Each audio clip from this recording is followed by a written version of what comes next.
The wait is finally over. It is draft day in Detroit.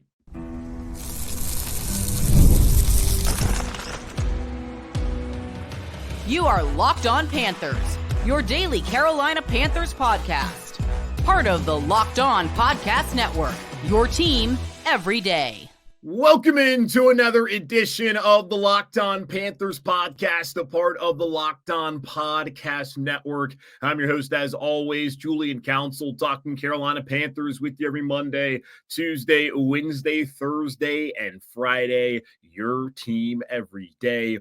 That's our motto here on the Locked On Podcast Network. Subscribe or follow the show for free on YouTube or wherever you listen to your favorite podcast. And you're going to want to do that this weekend as the NFL draft is taking place in Detroit. I'll be live on YouTube following the first round on Thursday, following the second and third rounds on Friday, and then probably live sometime Saturday afternoon following the third or the fourth, fifth, sixth, and seventh round there in day 3 of the draft. And of course, if you ever miss a live YouTube show, we'll be right there on YouTube for you to watch it later on, and of course in your podcast feeds. Also, be sure to follow me, Julian Council, on Twitter at Julian Council, where on Fridays throughout the offseason, not this Friday, but next Friday, I'll be back to answer your weekly Friday mailbag questions, either at me or DM me to get those questions into me following the draft. And of course, today's episode is brought to you by Monopoly Go. I'll admit it, have a competitive side and is a big fan of Monopoly Go, the mobile hit twist on classic Monopoly. So join your friends and download Monopoly Go, now free on the App Store or Google Play. Yes! We made it! Oh my God! Always, it feels like the longest part of the year is going to be coming up pretty soon between the end of the draft and then the start of the season. Like even in May, when you have OTAs going on, in June, there's a little bit of OTAs, mandatory minicamp. There's not really anything going on. Like, yes, they're practicing around on the field. That's great. But there's not that much tangibly happening. That's all that interesting. It's probably interesting to you, the fan. And of course, I'll be here talking about it, but I don't really find it to be all that interesting. Once you get to training camp, great, but still kind of like a tease. You know who's going to be on the team for the most part. There's maybe 4 or 5 roster spots that are actually up for grabs. Then we get to the season. Like that feels like the longest point in time once we get to really next week until the start of the season. After that, for me, it's the draft. And as great as the draft is, how much it's grown, the amount of content it brings to people like me having to do a daily show talking about an NFL team, it just feels like it drags on and on and on. And you've had all the conversations, just like, let's get to it, man. Because it's an opportunity, as Alex Zeitler, our guest yesterday from the Charlotte Observer, said, for fans to have hope. And Panther fans, damn it, they need to have hope, man. After what we've been through over the last couple of seasons, what Matt Rule did to this franchise with his decisions, what Frank Reich was unable to do in 11 games as a head coach, what this owner, this Yenzer, this carpetbagger has done to this organization. It's time to have some hope. Dan Morgan, one of our favorite sons, is here as a general manager. Dave Canales is the head coach in Carolina, bringing a bunch of positivity and new offensive ideas. I think he can get the best out of Bryce Young. If he did it with Geno Smith and he did it with Baker Mayfield, who we know couldn't hack it here in Carolina, and there's reasons why it didn't work out, maybe, just maybe, this is the time when the Panthers turn it around. And we're not looking at a franchise that's been a complete laughingstock in the NFL. We have seen this franchise go to 2 Super Bowls. We've seen this franchise be a top 2 seed back when that mattered. Now it's only top 1 seed. We have seen this franchise go to 3 straight playoffs as division winners in the NFC South, a 7-8-1. You saw a 12-4 in there. You saw a 15-1 magical season. And we have even seen this team just have the ups and downs and not have the back-to-back winning seasons. And we totally understand how things have gone on here, but it's time for hope. That's what the draft is. And that's what the NFL does. It sells hope better than any other league in the world. I can't imagine being, of course, a Hornets fan, which I am, where in the NBA, there's no hope. NHL, I guess there is. As you can see, a lot of teams have an opportunity. Now, if you're in Canada, you don't have an opportunity to win Lord Stanley Cup. But still, no other league, at least in our country, sells hope like the NFL does. And the NFL draft is a big reason why fans have hope, as it has grown exponentially over the last couple of years, and excited for the city of Detroit to have the draft this weekend. And maybe one day, my hometown of Charlotte, North Carolina, will have the draft. But today, let's get into just the best and worst case scenarios for the Panthers entering tonight's first round, because Carolina does not have a draft pick, and I do not want to see them trade up. I feel like I have said that pretty clearly. I think it's a bad idea to give up assets to get into the first round. There's a lot of players I would love to have. The Panthers are going to be able to somehow get Marvin Harrison Jr. and not give up a lot. Okay. Malik Neighbors, Roma Dunze, I'd be interested. I just don't think that's really a feasible thing for the Panthers. And looking at this team, it's a rebuild, y'all. They have so many areas to figure out outside of just wide receiver. They need a starting corner. They could use another edge rusher for down the line. This team needs to be thinking forward. Don't think just looking at this season, but think down the line. Shaq Thompson, probably the last year for him. They can use a linebacker, safety. I pointed out how the three safeties who are likely going to play the most snaps this year are all free agents in 2025. Wouldn't be bad to go after one of those players in the draft. Not a deep safety class, so probably wouldn't do it this year. Running back, Miles Sanders unlikely to be here next season. I wouldn't repay Chuba Hubbard unless he just goes out there and sets an NFL rushing record.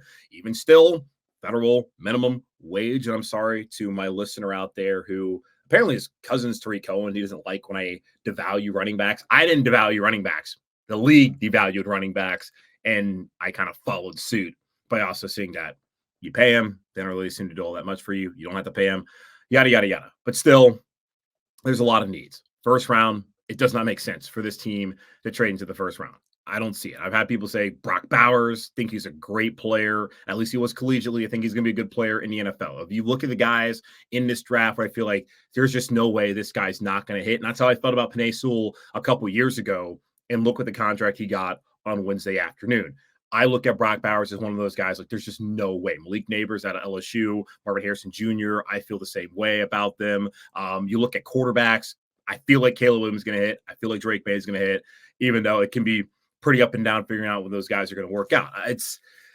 I would love to have one of those players, but we're not in that situation this year to get one of those guys. And hopefully the Panthers will be back here towards the end of the draft again, as far as not picking until later on Thursday evening if they can play well this fall. But we will see how that works out. Now, I've spent a lot of time basically filibustering until getting to my actual point on this show. So let's take a quick pause and I'll come back and we'll talk about the best and worst case scenarios tonight in the first round for the Carolina Panthers as they prepare to select 33rd overall on Friday evening in Detroit.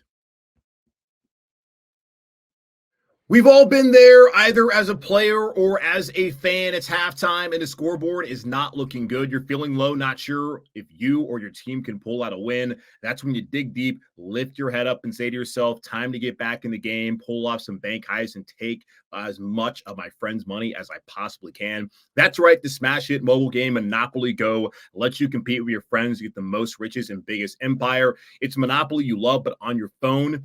Anytime with tons of new twists, including leaderboards, compare your progress to your buddies. There's so much to do. Play on countless dynamic Monopoly boards. Make your friends bankrupt by smashing their landmarks with a wrecking ball. Charge other players rent for your iconic properties. You can even work with your friends to crack open community chests and in tournaments to get extra rewards and climb the leaderboard. So get back out there, put on your game face, and download Monopoly Go. And now free on the App Store or Google Play. It's playoff time in the NBA and NHL. Baseball's in full swing, and FanDuel is your place to bet on every single game. Right now, new customers get $150 in bonus bets guaranteed. It's $150, win or lose. North Carolina, we have had legal sports betting since March 11th. If you have not signed up for FanDuel, I don't know what you're doing, but I know what you need to do is go bet on the Bucks maybe, or go bet on the Canes, bet on whoever. It doesn't matter because you get $150 in bonus bets. And you can put all that money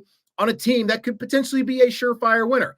Don't think there's any of those in hockey, just seeing how that kind of pans out. But in NBA, if you put $150 on Denver, it might not be the best odds with the most returns, but I think you might be okay. So bet on everything from slap shots to home runs, slam dunks, all an app that's safe, secure, and easy to use. What are you waiting for? Visit FanDuel.com/lockedon and make your first bet an automatic win. FanDuel, America's #1 sportsbook. All right. What's the best case? What's the worst case scenarios for the Panthers looking at tonight's draft? We're going to start with the positives, of course, as we want to be positive thinking heading into tonight as we await the Panthers' fate on Friday. Now, Dan Morgan talked about last week that they're going to be working the phones, they're going to be answering phone calls, maybe making some calls, and what happens in the first 32 picks, of course, is going to impact their decision making as they prepare to select tomorrow night on Friday evening. But looking at day one, for me, best cases, they are in a position to get one of the instant impact wide receivers that are atop their board. Now, they're not getting Marvin Harrison. They're not going to get Malik Neighbors, not getting Rome Odunze. But after that, it's not quite so sure how it's going to work out. I've seen a lot of reports on Wednesday and earlier on this week about Xavier Worthy, who I selected 52nd overall in my mock draft earlier this week, a player who I'm not necessarily high on, but it's undeniable that he produced at a collegiate level. And that's something that is important to me heading into the NFL. Now, yes, traits, all the measurables, that matters. And he may not be the biggest guy, but he certainly has speed. We saw he broke the record at the combine. And okay, cool, but can you play the game? And he has shown he can play it. I'm just not the biggest Worthy fan, personally. That's just a personal taste. And that does not mean that he's not going to succeed. It could certainly mean that he will succeed. Now, I could be wrong, which is fine.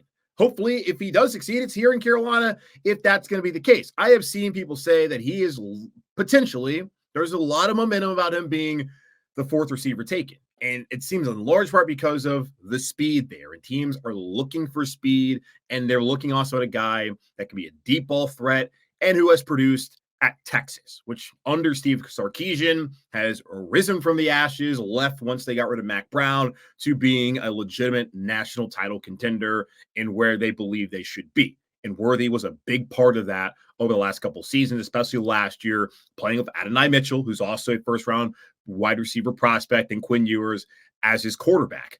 I like him as far as like when you just look on paper, but when I watch it, I'm not necessarily the biggest fan. He could go as the fourth wide receiver. Brian Thomas Jr. out of LSU also seems to be someone who's not going to be on the board.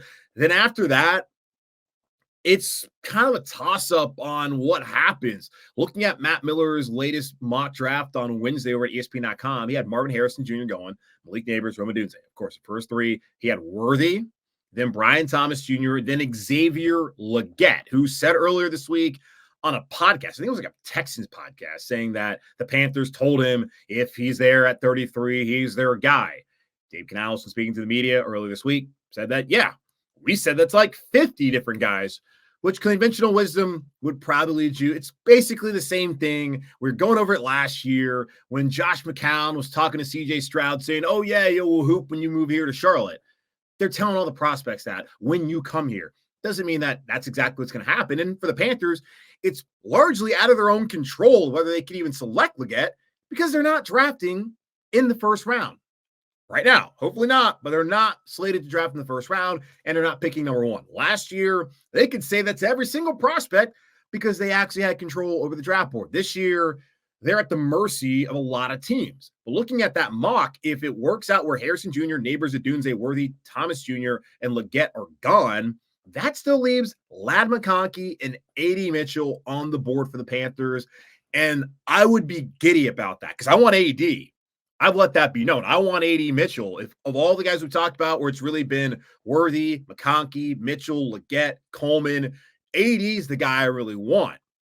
If he's there at 33, hell, I'm happy about that. If Ladd McConkey's there at 33, I'm happy about it. I believe Kansas City is going to take McConkey.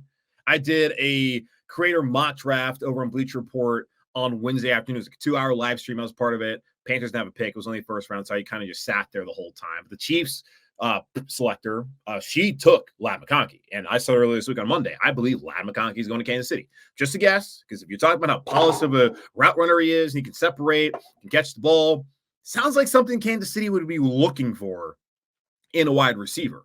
Just my thought. And what a lot of teams are looking for, including the Carolina Panthers. And the fact that this is also a deep class may persuade teams, just wait. Why make a selection on receiver right away when they could trade back, or just take an offensive lineman first off and circle back on a receiver if the team has 2 first-round picks or they have a lot of picks on day 2 of the draft. That's just a thought I have in my mind that could help out the Panthers. Also, another best-case scenario is that a cornerback falls. I see that Terrion Arnold, Quinyon Mitchell, Cooper DeJean, Nate Wiggins, Kool-Aid McKinstry, those are the 5 guys that continuously get mocked in this draft. Now, Arnold seems like a surefire he's going. Mitchell, same thing. DeJean feels that way too.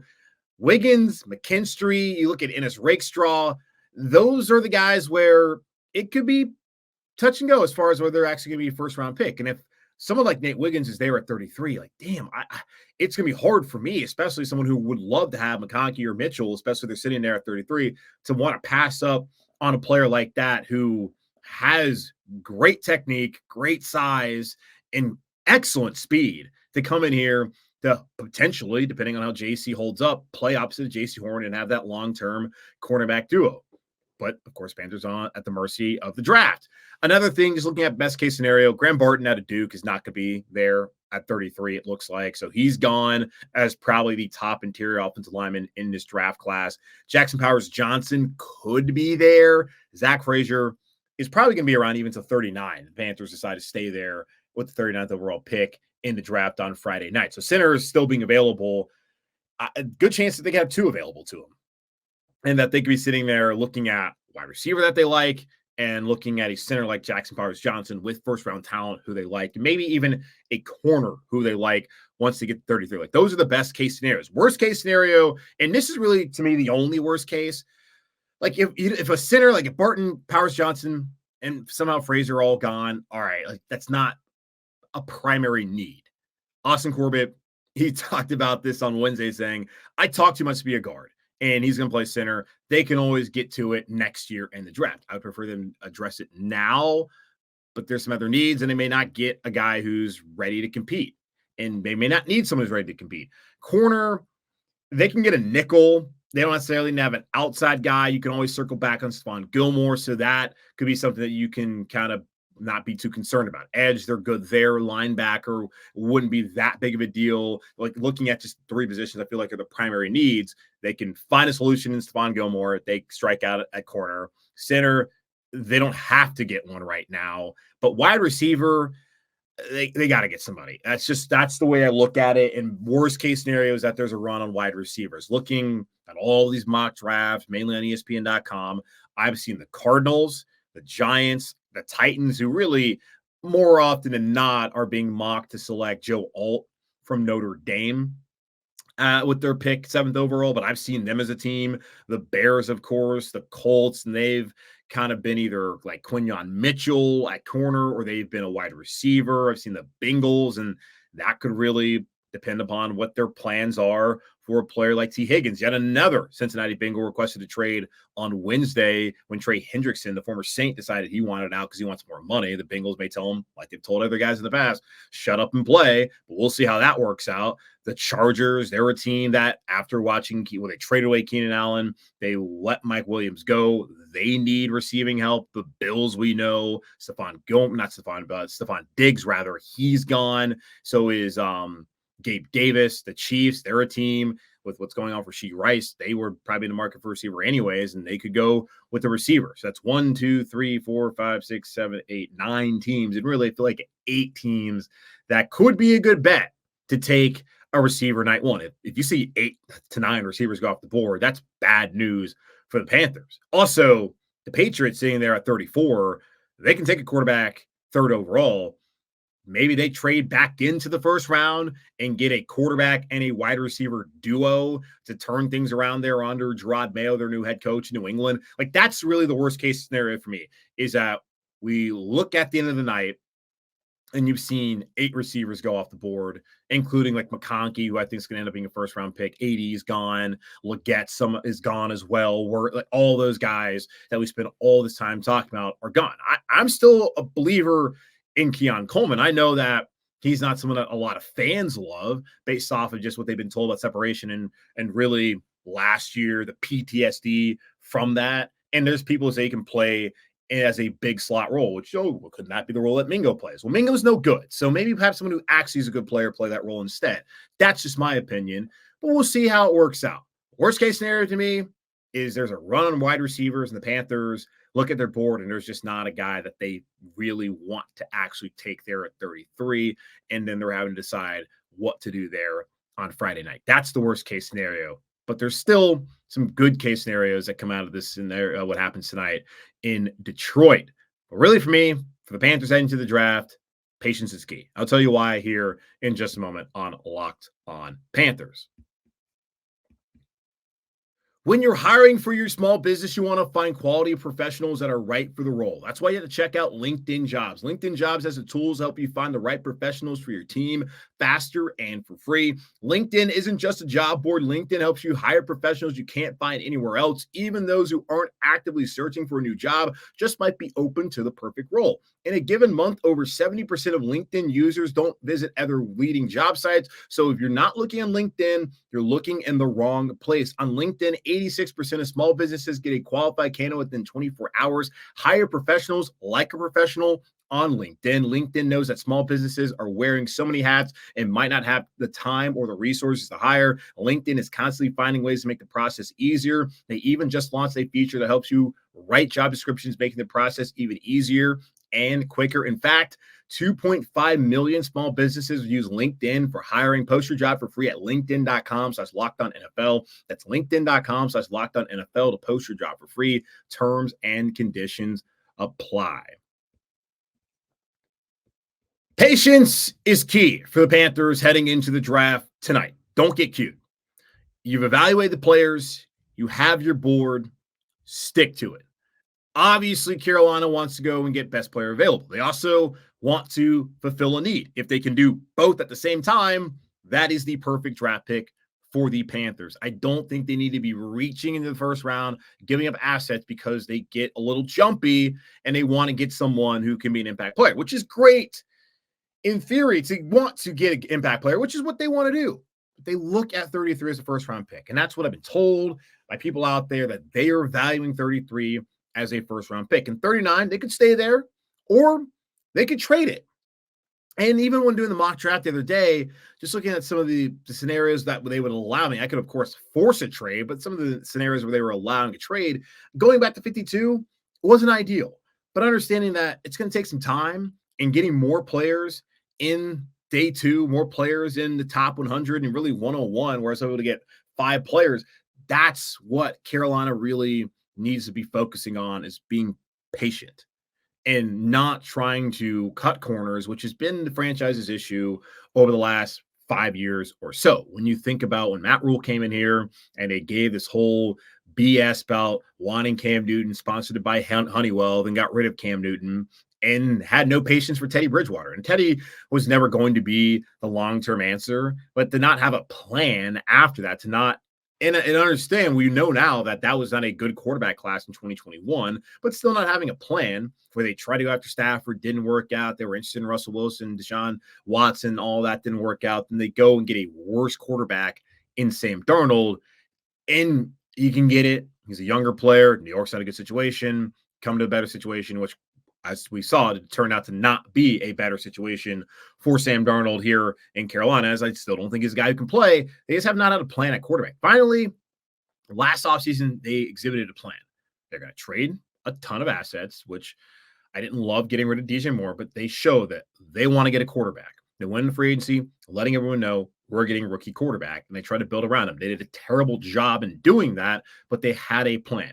And now with Dave Canales and with Dan Morgan, Brant Tillis as a new brain trust here in Carolina, they seem to all be, again, aligned. We hear it all the time. It's overused, but it's important. But they have a plan of, they know what kind of guys they want. They've told the scouts what kind of guys they're looking for and to report back and tell them who those guys are that can fit this scheme. And now it's about actually going out there and bringing them into Carolina and coaching them up properly and not being too eager to go get someone. Don't get cute. Be patient. Don't go in the first round. At 33, you are going to get an impact player, Carolina. We're going to get an impact player here in Carolina. And I really believe that this coaching staff can work with them, especially offensively. I think that can happen. Frank Reich, his offense, we talk about how they're the all-star coaching staff. A lot of concepts outdated, according to a lot of people who know the scheme stuff way better than I do. Dave Canales is going to bring in new principles, new schemes that are going to better fit the personnel here in Carolina, and that will help a young rookie come in, especially if he's a wide receiver, and make an impact, unlike Mingo was not in a position last year to do it. Hopefully Mingo can step up this year and be a better player for the Panthers. I hope they can do it, get it done, man. I really do. And I'm one of those guys who, I sit up here, I talk about the scenarios and all that. I honestly don't care who they take. I just want whoever they bring in to succeed. Yes, there's players that I like, there's players that I don't like, but I'm just going to sit here, watch the organization take those players, and hope that they work out in Carolina. Like, that's my main focus. I'm not going to sit here necessarily and hand wring over, oh, they should have got this guy or that guy. You just got to hope that what they did, they followed their process, and they brought in someone who fits with them. We're going to have our favorites. We're going to sit here. We're going to probably argue about it. But, like, really, truthfully, doesn't matter. Don't care. Just bring in guys who can win. Didn't know who Josh Norman was when they took him. Didn't know who a lot of these guys over the years, who they've taken and have been impact players were, and those guys have come in and they've helped out this team. And that's my hope, is what they can do this year. That maybe they can find a late round pick right there in the 5th round at 141, 142, and that guy comes in, he becomes a Hall of Honor player here in Carolina. So it's finally here. It's an exciting time, and thank you all for sticking with me through this draft season. I know it's been long and arduous, and we're all just ready to get it over with and know who's going to be a Panther and figure out what this roster is going to look like heading into the fall, and see if this team can bounce back from a 2-15 season, which I think to some measure they absolutely will. Just depends on how much they're able to do that coming up here in 2024. So again, check me out tonight. Fall in the first round. I'll be on. This will be Friday's episode that I do this evening, telling y'all my reactions to night 1 and what I think the Panthers should do day 2 at 33, 39, and 65. Also, I will be back with you Friday evening after that to react to what they did and talk about what I think they should do on day 3. Then likely on day 3 on Saturday, I'll probably used to hang around the house and I will watch the draft, or at least monitor the picks, come back and give you all my thoughts then, and probably just a full recap of the draft, and be back with y'all later on Tuesday as we get into what happens with J.C. Horn and his 5th-year option if that decision is not made, which I don't think they're going to make it ahead of the draft. Maybe they do, maybe they don't. We will see. But that's going to wrap up this edition of the Locked On Panthers podcast for Locked On Podcast Network, hosted by yours truly, Julian Council. Again, y'all subscribe or follow the show for free on YouTube or wherever you listen to your favorite podcast. And be sure to follow me, Julian Council, on Twitter at Julian Council, where I will be back with you next Friday answering your weekly Friday mailbag questions, either at me or DM me to get those questions into me now. Well, really after the draft, but still, at me, DM me, follow me, get them in at Julian Council. But in the meantime, be safe, be happy, be whole, as always and forever. Keep pounding, and I'll talk to y'all following night 1 of the NFL draft.